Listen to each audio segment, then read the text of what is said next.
ओइजा ऊ पैराग्लाइडिंग और माउंटेन क्लाइंब के आसपास देखा। हमार मतलब बा ऐसन कुछ बा का जहां से आदमी हवा में उड़ सकेला?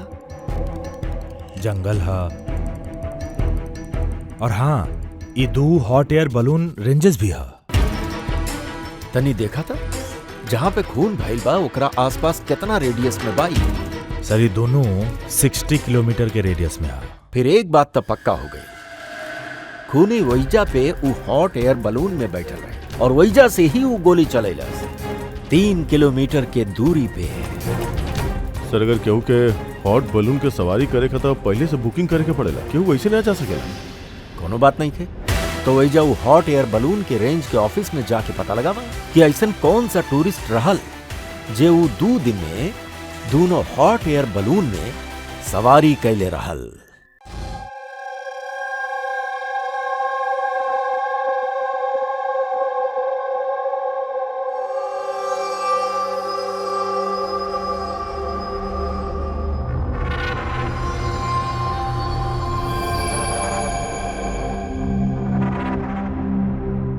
चला फाइनली पल आ ही गई जब हम आसमान में खुला पंछी की तरह उड़ पाए।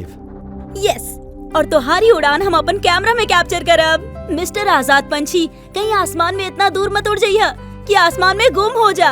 डोंट वरी मैडम, वैसे भी अगर रोनी जी आसमान में गायब हो भी गए ना तो वापस तो जमीन पे ही आवे की पड़ी ना। उड़ान भरे से पहले ही आप नीचे आवे के बात कर रहा। चला हो गई तैयारी? ऑल द बेस्ट।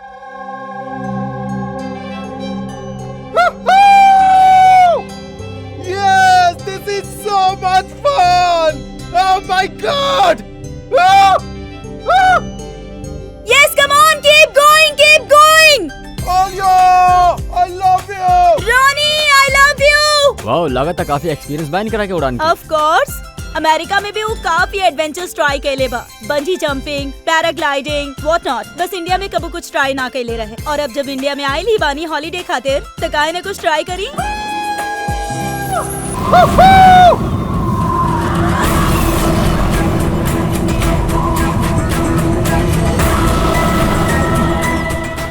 रोनी की कुछ हो गई। जॉन जॉन ओकरा कुछ हो गई, देखो।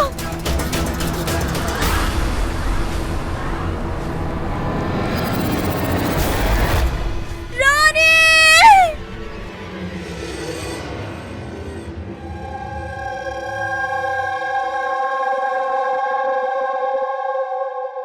हम और रोनी दे जो हॉलीडे मनावे खातिर आयल रहनी। हमके का पता रहे कि रोनी के आखिरी दिन साबित होई।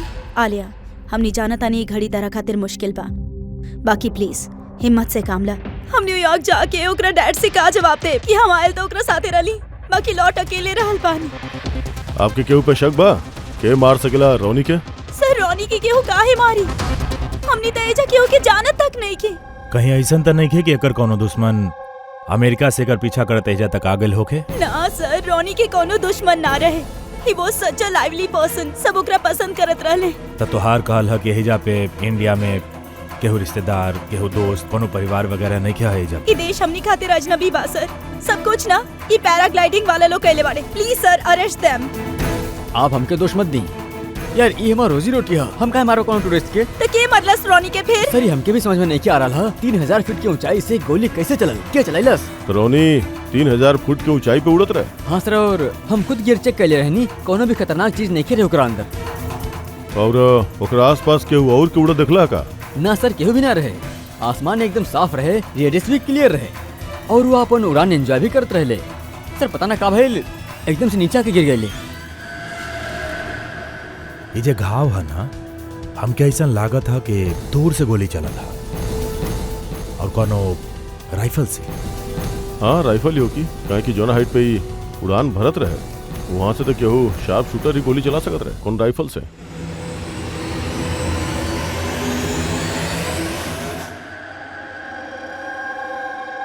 ये जे आसपास केहू के गन या राइफल के साथ देखले बड़ा का? यहाँ पे गन लाइन अलाउ नहीं की।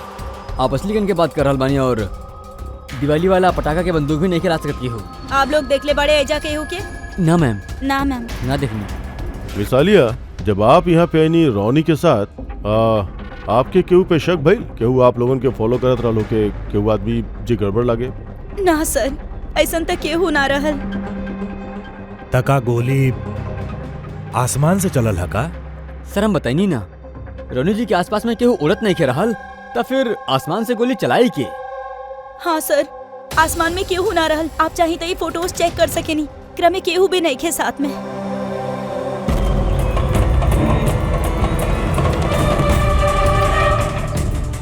ये फुटेज में तो रोनी के आसपास दूर दूर तक केहू नहीं खे। सर जमीन से नीचे से ऊपर केहू गोली नहीं खे चलेलस।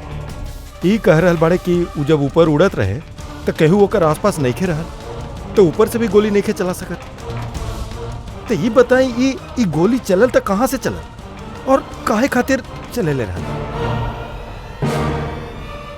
कमाल है यार, एकर केहू दुश्मन नहीं के हा, तो फिर एके मारे खातिर इतना प्लानिंग क्या करी? एकदम टेढ़ केस लाग रहा। तो कोनो टेढ़ा आदमी कहीं भेजा था नहीं, टेढ़ा सबूत, शायद ओकरा कुछ पता चल जाए।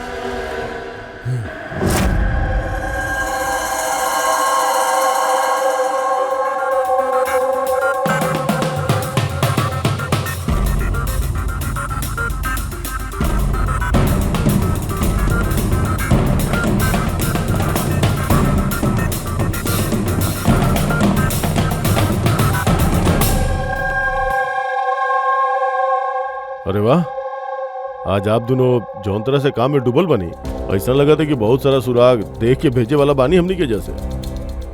बहुत सारा सुराग। हाँ, और अगर एक भी नहीं खे मिलल था? सीधे सीधे बतावा ना, कोनो सबूत मिलल ही नहीं खे, कोनो सुराग ही नहीं खे मिलल अभी तक। अब सरू गोली के बारे में कुछ पता ना चला? इतना पता चलल है कि भाई ऊपर से कोनो यूएफओ गोली चलेला। अरे सालून के का बच्चन के जैसन यूएफओ के बात करेला। और ये कहा, ये बतावा, हमनी के समझावे खातिर लिखले बाड़ा का? हाँ बतावा। देखा बॉस, रोनी ग्राउंड से 3000 फीट के ऊंचाई पर उड़ान भरत रहले और गोली लगल हो के एकरा से भी ऊपर लगभग 1000 फीट के ऊंचाई से, और ये गोली 60 डिग्री के एंगल से लगल है। ओके, हमरा तो सोच सोच के चक्कर आ रहल बा। आसमान में ऊपर से के गोली चला सकत बा रोनी पे, और वो भी कैसे? अभी ठहर जा, आओ चक्कर है बॉस। ये गोली लगभग 3 किलोमीटर दूरी से चलल है। बाना बड़ा अजीब बात दया, गोली 3 किलोमीटर के दूरी से चलेले, 60 डिग्री में आवेले, रोनी के गला में घुस जाले टेढ़ा, मतलब राइफल भी इस्तेमाल कैले बाड़े बड़ा पावरफुल। बिल्कुल बॉस, राइफल भी पावरफुल है और गोली चलावे वाला भी पक्का निशानेबाज है। इतना ऊंचाई पे हवा बहुत तेजी से बहले और टेम्परेचर भी ऊपर नीचे होत रहले, फिर भी ओकर निशाना चुकल नहीं थे, एकदम अचूक पॉइंट पे लगल। तो गोली चलावे वाला भी कोनो माहिर खिलाड़ी बा सर, कोनो शार्प शूटर? बिल्कुल, और ऐसन शार्प शूटर आसानी से तो मिलेले नहीं थे जे ऐसन कारनामा कर सके। बाकी सर हम सारा वीडियोस देख डलनी, जब रोनी आसमान में रहे तो ओकर आसपास ना कोनो चॉपर रहे ना कोनो पैराशूट, आसमान एकदम साफ रहे सर। वह तो समझ में नहीं खे आ रहल बा कि किलर ई गोली चलावे वाला रहल कहाँ पे, जबकि सारा आसमान साफ रहे। का बादल में छुप के बैठल रहे? और सरू गोली से का पता चलल? कुछ नहीं खे मिलल पूर्वी। हम बैलिस्टिक डिपार्टमेंट के पूरा डेटाबेस चेक कईनी, ऐसन गोली के तो कोनो रिकॉर्ड ही नहीं खे। सर, ई गोली जरूर कस्टम में बनवावल गईल है। हाँ, अपना हिसाब से बनवावल गईल गोली, एगो ऐसन गोली जे 3 किलोमीटर से चलेले और बिल्कुल निशाना पे लागेले। और सर, अगर ये गोली इतना जबरदस्त था तो ओकर राइफल काफी स्पेशल होगी। हाँ, एगो काम करता, ये गोली फायर आर्म्स और बैलिस्टिक डिपार्टमेंट में भेजता नहीं, देखत बानी का रिपोर्ट आवेले। अभी जे भी केहू बा इतना ऊपर चल गई खून करे खातिर, अब जल्द से जल्द एक जमीन पिलावता।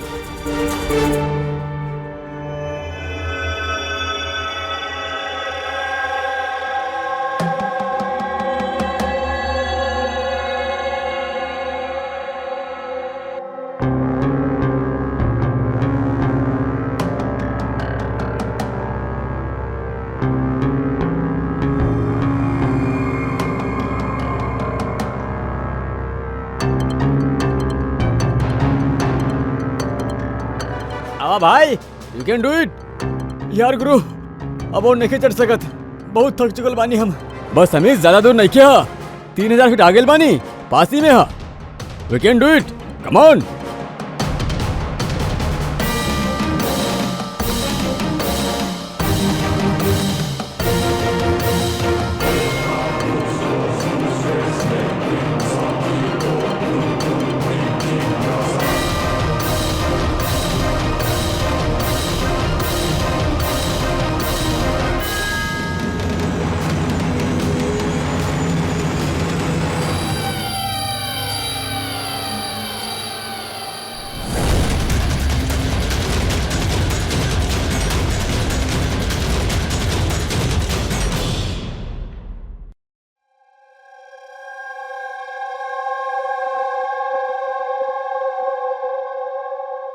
ऐसा लग रहा बा जैसे रोनी के मर्डर के फोटोकॉपी देख ले होगी। 3000 फीट ऊपर ठीक वैसे ही गोली मारल गिल बा सर के पीछे। एके भी ऊपर से गोली। का आप लोग जब चेकिंग करत रहले तई हितेन के पीछे भी केहू रहेगा? ना सर, हितेन ही सबसे पीछे रहे सर। सर ये देखिए फुटेज सर। सर ये वही जगह है जहाँ पे ये सब कुछ भइल। कमाल है यार, पीछे तब सिर्फ खुलल आसमान है, ऐसा कोनो जगह दिखे नहीं के रहल जहां से गोली चल सके। फिर एक गोली कहां से लागल? दोनों केसेस में पता नहीं चल रहा कि गोली चलल कहां से। सर एकदम सही कहा था, आसमान से कोनो कौवा या कबूतर गोली थोड़े चलाई। ये गोली चलल तो चलल कहां से? और ये दोनों गोली 24 घंटा के अंदर अंदर चलल है। हमके लागत है ये दोनों केसेस के आपस में कोनो न कोनो कनेक्शन है। तई हितेन काम का करत रहे? सर वो कॉलेज स्टूडेंट रहे सर, मुंबई ग्रेजुएशन करे आयल रहे सर। ट्रैकिंग के बहुत शौक रहे ओकरा के। अभिजीत समझ में नहीं आ रहा कि केहू एगो कॉलेज स्टूडेंट के मारे खातिर इतना प्लानिंग काहे करी। उहे तब पहले रोनी और अभी हितेन। एकरा से पहले कि आसमान से चले वाला गोली से केहू तीसरा शिकार हो जाए, ये खूनी तक पहुंचे के होगी जल्दी से जल्दी। पिछला 24 घंटा में 2 खून भइल बा, दोनों जवान बच्चा के, और दोनों के मारे के तरीका भी का हाई प्रोफाइल।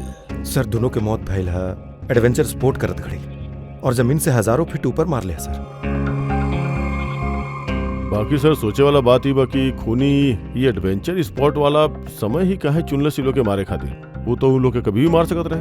इतना लंबा प्लानिंग तू बच्चा के मारे खातिर? सिर्फ प्लानिंग ही नहीं खे दया, गन भी लंबा। ई ऐसा ये कौन सा राइफल है सर? ई हा TX-65 रशियन गन है बॉस, लॉन्ग रेंज। ऐसने गन से मारल गयल होखी। सालू के साहब, का ई गन से 3 किलोमीटर दूर निशाना लगावल जा सकेला? हाँ फ्रेडी, शूटिंग रेंज में ट्राई करके देख ले बानी, एकर रेंज 3 किलोमीटर से ऊपर ही है। ऐसन गन त आर्मी वालन के पास या फिर आतंकवादियन के पास ही मिली। बिल्कुल बॉस, और यही खातिर हमके लगेला कि सिर्फ मर्डर के मामला नहीं है, कोनो बहुत बड़ा गुनाह होके वाला है, लार्ज स्केल पे। दया एगो काम करा, किला में जा, इंडियन इंटेलिजेंस विंग में, और पता लगावा कि ऐसन गन केकरा हाथ लागल रहे और कैसे।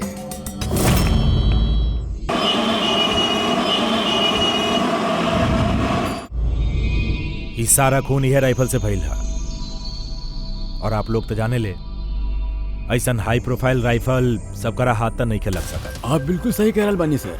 और गौर करे के बात ई है सर कि ई राइफल केहू खरीदे चाहे तो खरीद नहीं के सकत।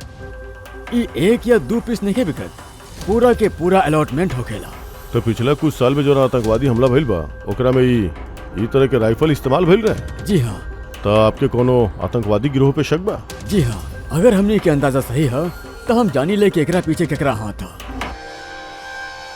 के भिलवाड़ा जिले में कुछ समय पहले हमने के आर्मी बहुत सारा हथियार जब्त कैले रहल। वो हथियारन में ई वाला राइफल रहे। हाँ प्रताप सर, सारा आतंकवादी मारल गए, ओकरा में से एक आतंकवादी बच के निकल गई और हमने उनकर सारा हथियार जब्त कर लिए। वेल डन प्रताप, और जे आतंकवादी भाग के गईला ओकरा बारे में सारा पोस्ट के अलर्ट कर दा। तो ये काम वो आतंकवादी के हो सकेला जे बच के निकल गेल रहे वजह से। जी हाँ, और हमने के इन्फॉर्मेशन के मुताबिक ये आतंकवादी गिरोह जल्द ही कुछ बड़ा करे वाला है। शायद ये वही के शुरुआत होके। ई दोनों जुर्म कोनो मामूली खून नहीं खे। ई जरूर कोनो बड़ साजिशा, बड़ साजिश, आतंकवादी हमला के साजिश। हाँ सर, और ये हमला के रोके खातिर पहले ये आसमान से चले वाला गोली के राज के पता लगावे के पड़ी सर। और ये राज के पता करे खातिर हमने के सबसे पहले ही पता करे के पड़ी सर कि आतंकवादी रॉनी और हितेन जैसा आम आदमी की हत्या काहे कैलस। वैसे का कॉमन बा ये दोनों खून में? सर दोनों मर्डर हवा में भइल, दोनों बार गोली ऊपर से चली, हाई प्रोफाइल राइफल से। कोनो प्रोफेशनल शार्प शूटर के काम है सर। और सर ये दोनों केसेस में कोनो वेंटेज पॉइंट नहीं है, कोनो ऐसा जगह नहीं है जहाँ पे बैठ के खूनी ये दोनों पे गोली चला सके। एडवांटेज पॉइंट, एडवांटेज पॉइंट, कहीं यह वजह तो नहीं के हो सकेले? तो आप कहे चाह रहल बानी सर कि खूनी के पास कोनो जगह नहीं खे रहल बैठ के गोली चलावे के, और ओके ई पक्का करे के रहे कि ओकर टारगेट छूटे ना और ओकरा से कोनो चूक ना होके। यही खातिर वो ये दोनों पे प्रैक्टिस करत रहे। Exactly Abhijit, exactly. वो निशानेबाजी खातिर प्रैक्टिस करत रहे। मतलब सर ओकर असली टारगेट के हुआ और बा? सर अगर कोनो वेंटेज पॉइंट रहल ही नहीं खे तब फिर वो हवा में गोली कहाँ से चलावत रहे? पंकज, तोहरा इस सवाल के जवाब तोहरा इस सवाल में ही बा। ई बतावा कि हमार मतलब इंसान हवा में कैसे उड़ेला बिना पंखा के? सर एरोप्लेन से या फिर हेलीकॉप्टर से? बस तोहार जवाब मिल गई। बाकी सर वहाँ क्राइम सीन पे ऊपर आसमान में कोनो चौपर तो घूमत ना रहे और ना ही कोनो केबल कार रहे वहाँ पे। तो फिर दया कुछ और ही होगी, कुछ और होगी। अभिजीत मैप निकालो, वही जाऊ पैराग्लाइडिंग और माउंटेन क्लाइंब के आसपास देखा। हमार मतलब ऐसन कुछ बा का जहां से आदमी हवा में उड़ सकेला? जंगल है, और हाँ ये 2 हॉट एयर बलून रेंजेस भी है। तनी देखा था जहां पे खून भइल बा ओकरा आसपास कितना रेडियस में बा? सर ये दोनों 60 किलोमीटर के रेडियस में है। फिर एक बात तो पक्का हो गई, खूनी वैजा पे वो हॉट एयर बलून में बैठल रहे और वैजा से ही वो गोली चलेला 3 किलोमीटर के दूरी पे। सर अगर केहू के हॉट बलून के सवारी करे का तो पहले से बुकिंग करे के पड़ेला, केहू वैसे नहीं जा सकेला। कोनो बात नहीं थे तो वैजा वो हॉट एयर बलून के रेंज के ऑफिस में जाके पता लगावा कि ऐसा कौन सा टूरिस्ट रहल जे वो 2 दिन में दोनों हॉट एयर बलून में सवारी कैले रहल। ये टोटल 12 लोगन के लिस्ट बा जे वो दिन हॉट एयर बलून में बैठल रहले। कुछ लोग अलग बैठल रहले और कुछ लोग ग्रुप बना के बैठल रहले। तोरा कुछ याद बा कि कितना लोगन के पास कोनो सामान या कोनो बैग्स रहल? या फिर कोनो बदमाश जैसन दिखत रहे? ना बदमाश तक केहू नहीं के लागत रहल। बाकी एगो बूढ़ी आंटी रहली जे बैग पैक रखले रहली और चश्मा और टोपी भी लगैले रहली। हाँ, हमनी भी हैरान रहनी कि ई उम्र में ऐसन ट्रैवलिंग करे के जज्बा। और जब फोटोज खींचल जात रहे तो वो शर्मात रहली और अपन मुंह छुपावत रहली। पूर्वी ये बुढ़ी आंटी शार्प शूटर सुन में थोड़ा अजीब नहीं लग रहा है? हाँ सर, हम ही पायलट बानी। 25 फरवरी के कुल मिला के सर हम 6 लोगन के एक बैलून के सवारी करवैले रहनी और 2 लोगन के दिनेश सर। अच्छा, तब वहाँ लोगन में से केहू गड़बड़ टाइप के आदमी लागल या जेकरा पास कोनो सामान वगैरह होके? सर ऐसा तक क्यों ना रहे।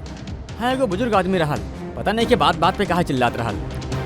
शायद ओकर मूड खराब रहल या खड़ूस रहल। शायद ओकरा हाथ में कुछ सामान रहल का? सामान तो ना रहल।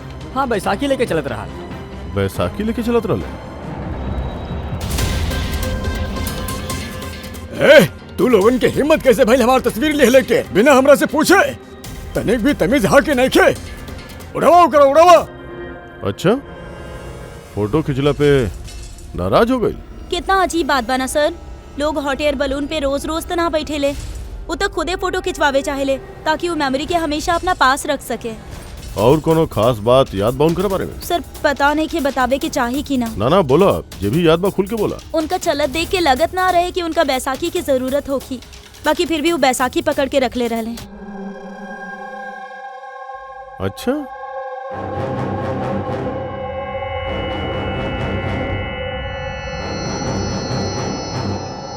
हाँ सर। हाँ पूर्वी, कुछ मालूम भइल?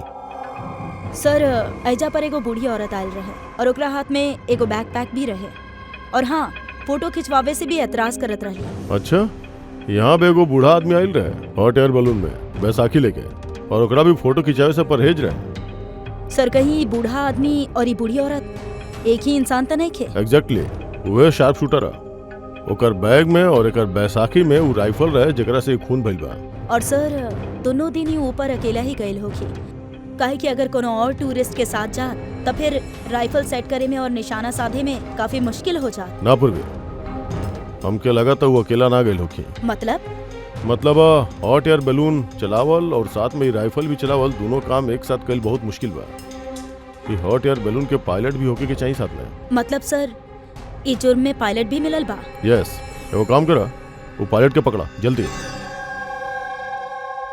ओ दिन वो बूढ़ी औरत के ऊपर बलून में के लेके गए रहे, पायलट के रहल? संगीत रहे। ए, रुक जाओ, रुक। ना तू हमके मार पैबा और ना ही होके। रुको।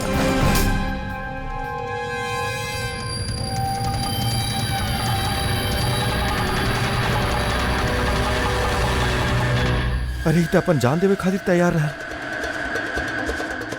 ई कोनो छोट मोट मर्डर्स नहीं खे पंकज, कोनो बहुते बड़ा मिशन बा जेकरा अगर जल्द से जल्द ना रोकल गई तो कुछ बहुते बुरा हो सकेला।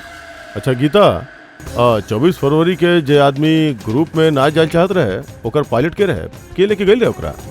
सोलो ट्रैवलर के तो दिनेश लेके गए रहे। कमाल है दिनेश, इतना देर से चुप बैठल है, कुछ बोल ही नहीं खे रहा है। तू लोग हमके पकड़ नहीं के पैबा।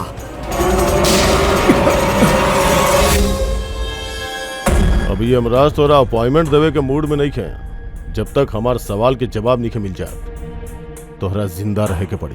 चल। मारला, जितना मार सकेला मारला, हमके कोनो फर्क नहीं खे पड़त। वैसे भी तोहरा ई कानून के कमजोर थप्पड़ में इतना ताकत नहीं क्या कि हमरा जुनून के मजबूत हड्डी के गलाए सके, समझ ले। तोरा संगे जोर जबरदस्ती करे के रहा तो ओकरा खातिर था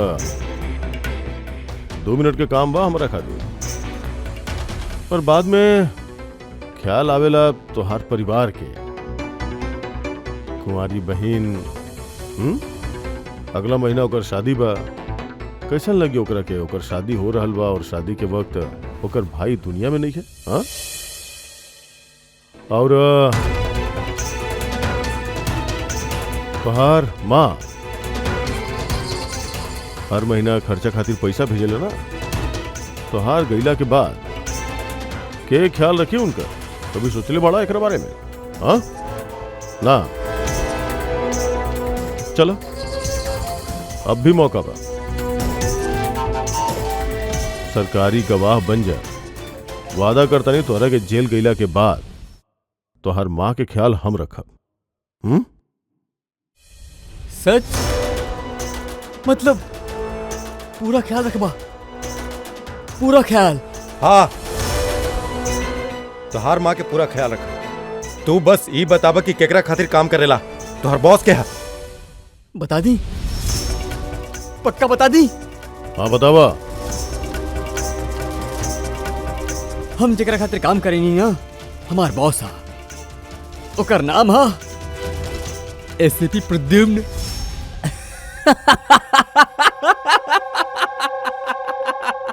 एसपी प्रद्युम्न, जा पकड़ ला और गिरफ्तार कर ला ओके। कहले रहनी ना, हम कुछ नहीं के बताया वाला, जे कर सकेला कर ला। सीआईडी बनी है। सीआईडी।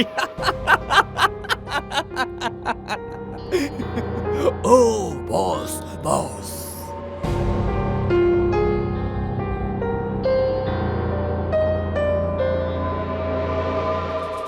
कोनो बात नहीं के, कुछ मत बताइया।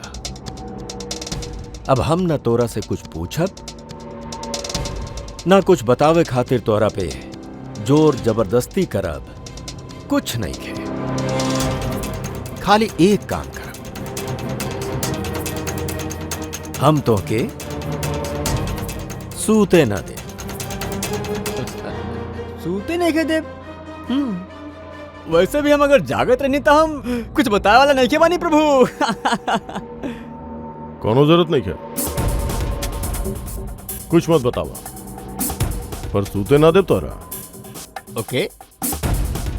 यार दया, हम तो सुन ले बानी कि आदमी खाए पिए के बगैर तब काफी दिन तक सरवाइव कर सके, बाकी सुतले बिना ना। कितना तड़पी बेचारा, बड़ा बुरा मौत मरी बेचारा, हमसे तो देखल नहीं के जाई।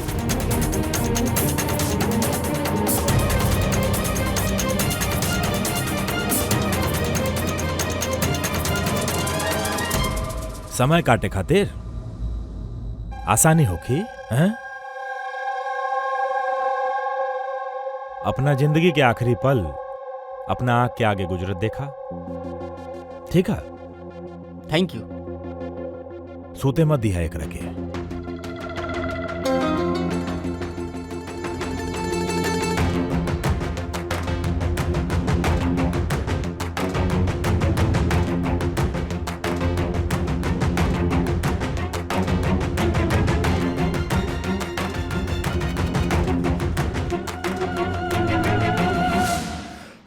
फ्रेडी सर, अरे कहाँ बानी यार?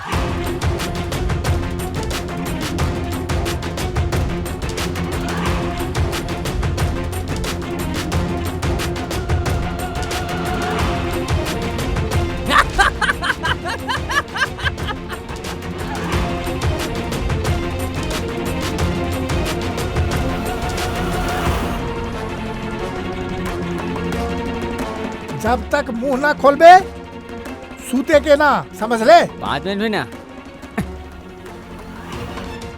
अरे नहीं, 1 मिनट था, 1 मिनट तो सूते था।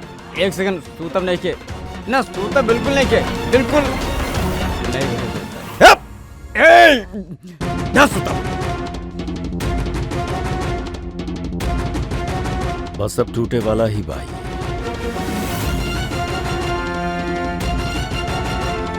सब बके के शुरू कर दी। बल्लू, बल्लू न सुतवा तो उठ।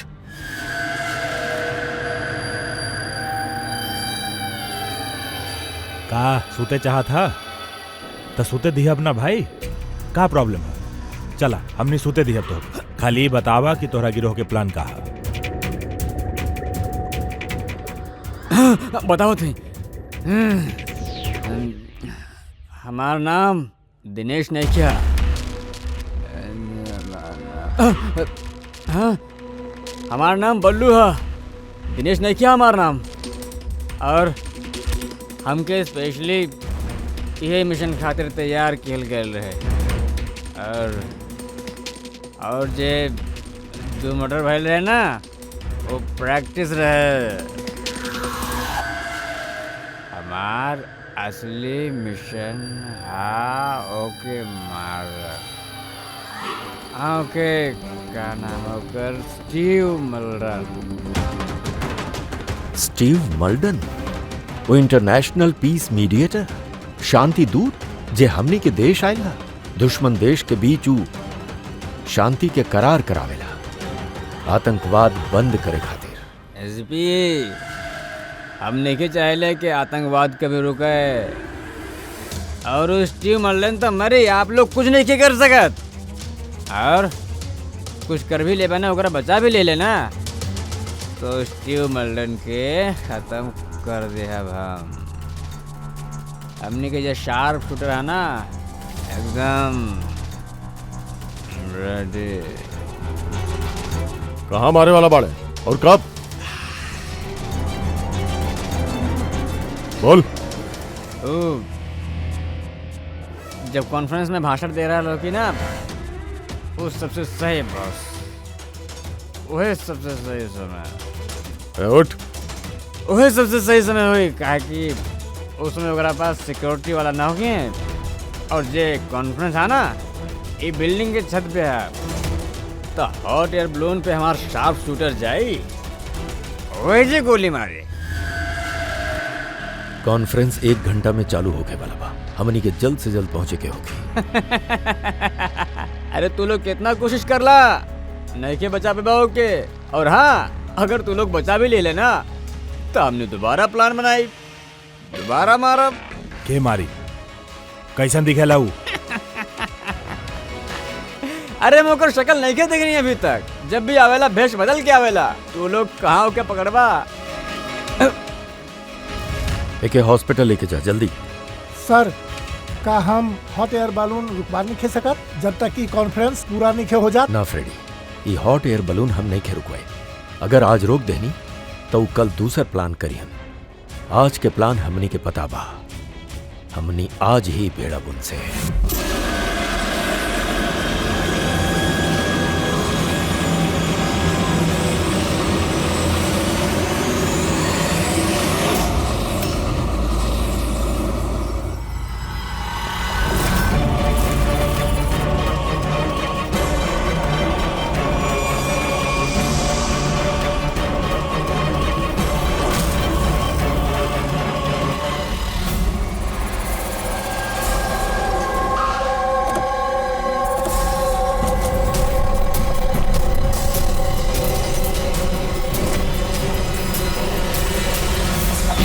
CID मिस्टर स्टीव मेल्टन कहाँ पड़े? ऊपर कॉन्फ्रेंस में।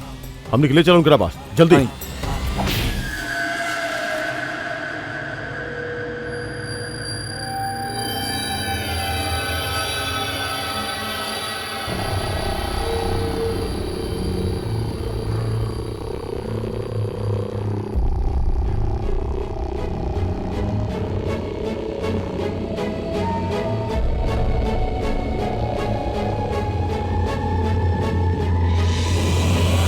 सर एजा पे 4 बैलून है, 2 हवा में है और 2 को रेडी बा उड़े खातिर। हमारे सामने जो बैलून है सर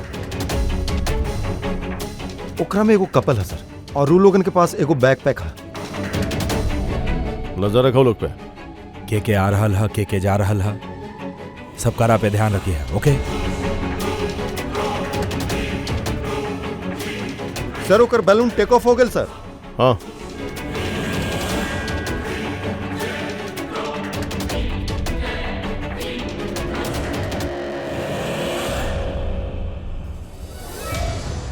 ई दुनिया में टेररिज्म काहे है? एक क्वेश्चन बहुत जरूरी है, और ई टेररिज्म अभी स्टॉप हो सकेले जब सब देश भाई भाई के तरह साथ रहें। टेररिज्म के जड़ से उखाड़ के फेंके के होगी हम सबके।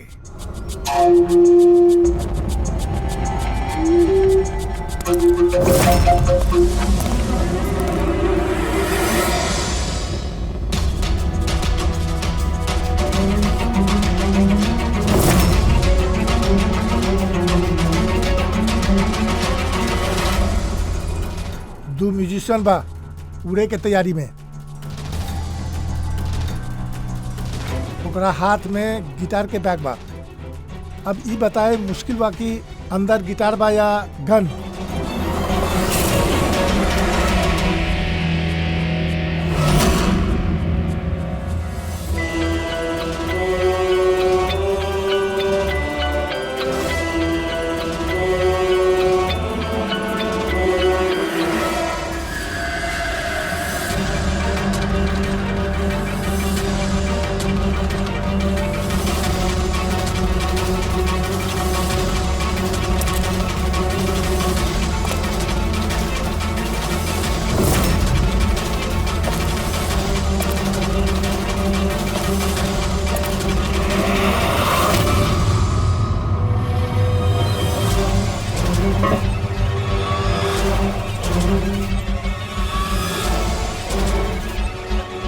सर और एगो आदमी आयल है, ओकरा पास एगो बैकपैक है और एगो क्रच है सर।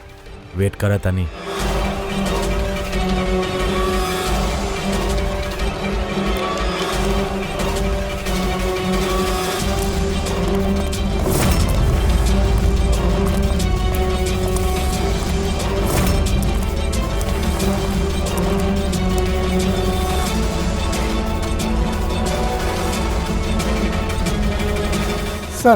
कैमरा क्रू वाला आयल है, उनकरा पास 2 बैग है। Camera crew?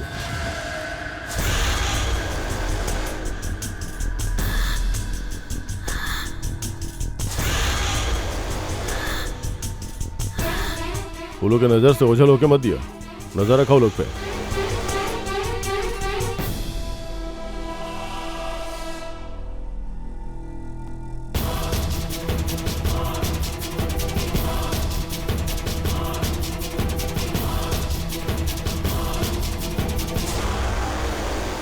सर एजा पर तो बहुत सारा बैलून है। सुसाइड बॉम्बिंग खा क्यों खुशी खुशी आपन जान देवे खातिर कैसे रेडी हो सकेला?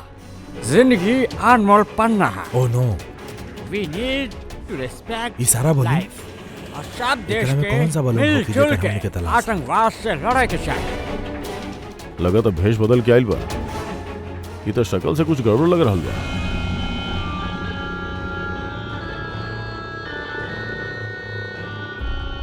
दया, वो गिटार वाला पे नजर रखा। हमने के आपन गलती से सीखे के चाहे ताकि दोबारा ऐसा गलती ना होके। ये तो गिटार बा, चल कर रहल भाई। ये ऊपर जाके ये लोग म्यूजिक बजावे वाला बड़े का, बाकी तो सारा बलून्स निकल गए, एक रह गइल बा। मतलब सर ये बलून में हमनी के शार्प शूटर है। Wait and watch. मतलब सर ये बलून में हमनी के शार्प शूटर है। ये अपन जगह से हिल नहीं के रहा। कैमरा क्रू सर ये कहाँ गायब हो गए?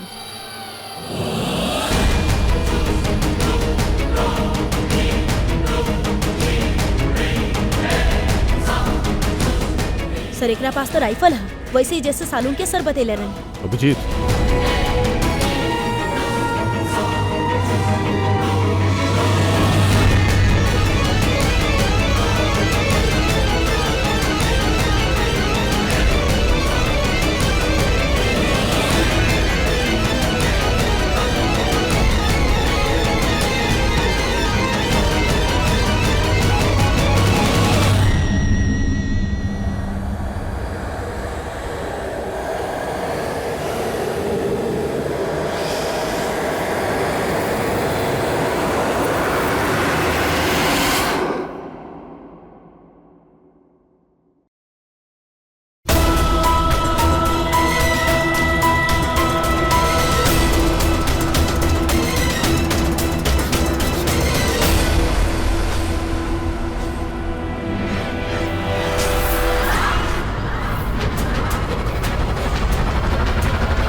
Mister Steve, your life is in danger.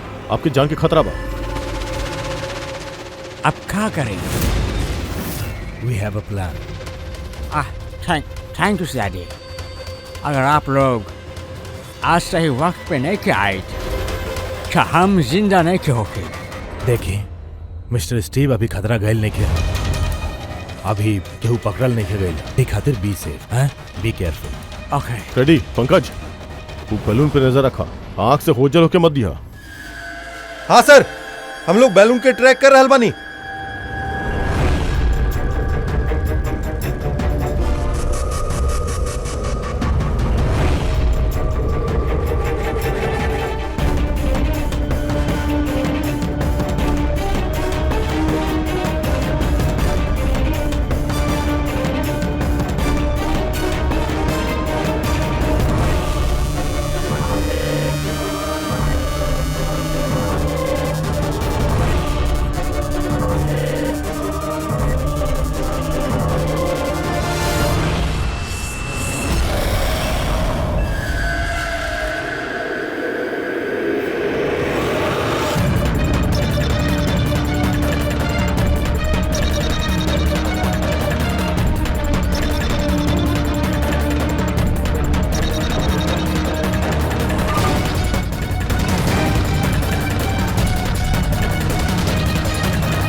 Kapoor भी।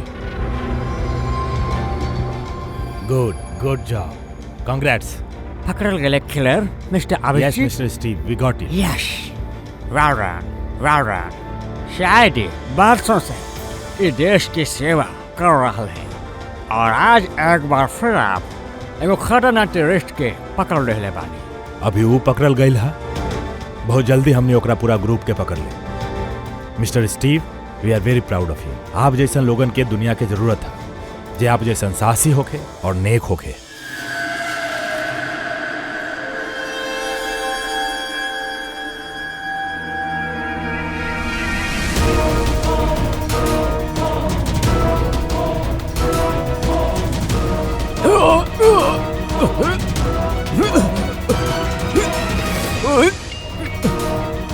तो तू भेष बदल के रॉनी और हितिन के खून कैले रहला।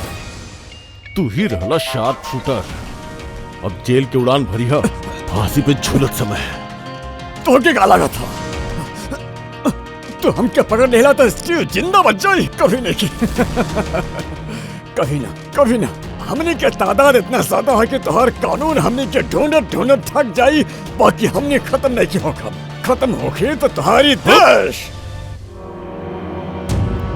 अबे खटमल, हमार देश पे पूरा नजर डाले वाला आइले और चल गए। जाने ले हमार देश के आजाद भइले कितना टाइम भाई? 70 साल। और पिछले 70 साल में हमार वीर न जाने कितना आतंकवादियों के खत्म कैले बाड़े। आज तोर बारी, कल तोर साथियन के बारी होगी। हमार देश रही और खुशहाल रही। और अगर इस देश से कोनो चीज के खात्मा होगी, वह आतंकवाद। समझ ले, आतंकवाद।